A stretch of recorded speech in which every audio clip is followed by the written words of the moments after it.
Being a student these days is honestly very confusing. Everyone on internet has some study advice. One person says wake up at 5 am, another one says study for 12 hours a day, and someone else says make a perfect schedule. And after watching 10 different study videos, instead of getting clarity, you just end up feeling overwhelmed. You start thinking, should I use Pomodoro? Should I make notes? Or am I doing something wrong? There are so many opinions everywhere that most students don't even know how to study properly anymore. But don't worry, because in this video, I am going to share 5 realistic methods that actually work and can help you become that student who gets straight A+ grades. And trust me, the third one is probably the most important one. So don't skip this video because one small change in the way you study can completely change your result. So now let's get into it. 1. Learn to ask questions that creates clarity. Most students don't ask questions in class, not because they don't have doubts, but because they are scared. Scared that people will laugh on them, scared that teacher will get annoyed, or maybe they just think I will understand it later on my own, but later never comes. And this is one thing that separates average students from top students. Top students don't care about looking smart, they care about understanding. If they don't understand something, they ask until it becomes clear. Meanwhile, most students just sit quietly and hope they will figure it out on their own. But that one doubt becomes 10 doubts. And those 10 doubts become stress before exam. And here is another thing. Teacher naturally notice students who are curious and willing to learn. So don't be embarrassed. The next time you don't understand something, raise your hand and ask. Even if your voice shakes, it might be awkward, but do it once. You will realize nobody cares as much as you think, and you will actually feel more confident afterwards. 2. Turn studying into teaching. Let me ask you something. Can you explain the last topic you studied to someone else?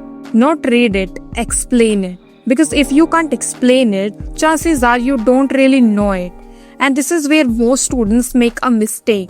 They read a chapter 3 times and think, yeah, I know this.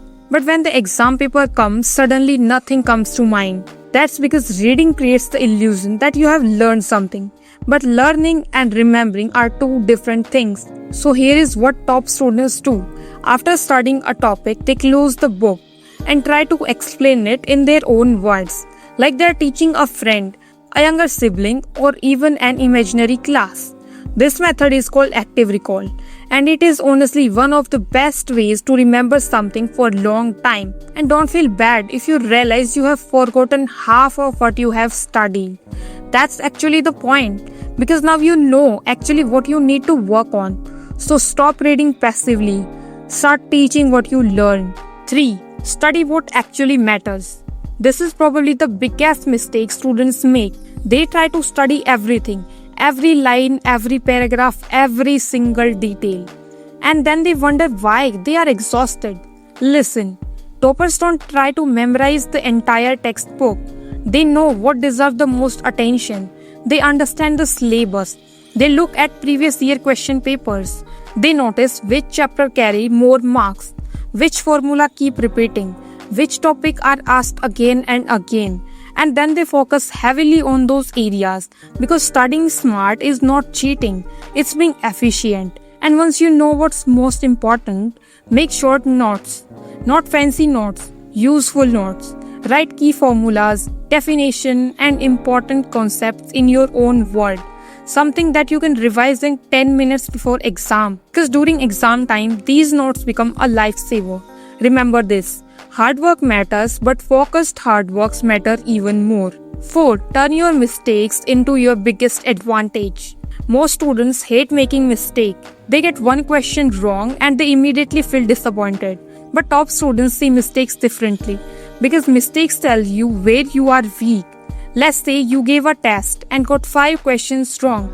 Most students will feel bad and move on, and then they repeat the same mistake in next test. Instead, write those questions down. Keep a mistake notebook. Write what went wrong and why, and keep revisiting those mistakes every few days. Because once you fix a mistake, it usually stays fixed forever. Your mistakes are not proof that you are bad at studying. They are literally showing you what to improve. And honestly, that's an advantage. 5. Study like you have exam in 2 days. Tell me honestly, how do you usually study? You study for 20 minutes, then you check your Instagram, then YouTube, then lie on bed, then suddenly an hour is gone. But 2 days before exam, somehow you finished entire chapters in one day. Even the chapters you hated. Why? Because your brain suddenly feels urgency, and urgency creates focus. So from now on, whenever you sit to study, pretend your exam is in 2 days. Ask yourself, if I only had left 2 days, what would I study first? You will automatically focus on important topics. You will revise formulas. You will solve previous year question papers. You will stop wasting time on things that don't matter. And if something isn't clear, ask your teacher immediately. This simple mindset alone can put you ahead of most students. Look, getting straight A plus grade doesn't mean studying for 15 hours a day. It doesn't mean being born a genius. It means studying in right way and stay consistent. Start with one of these methods, then slowly add the others. And trust me, your grades will start changing. And if you find this video helpful, make sure to like this video and subscribe to channel and comment below which study tip you are going to try first. And remember, you don't have to become a top student overnight. You become one by making small improvements every single day. So that's it for today. I'll see you in next video. Bye bye cuties.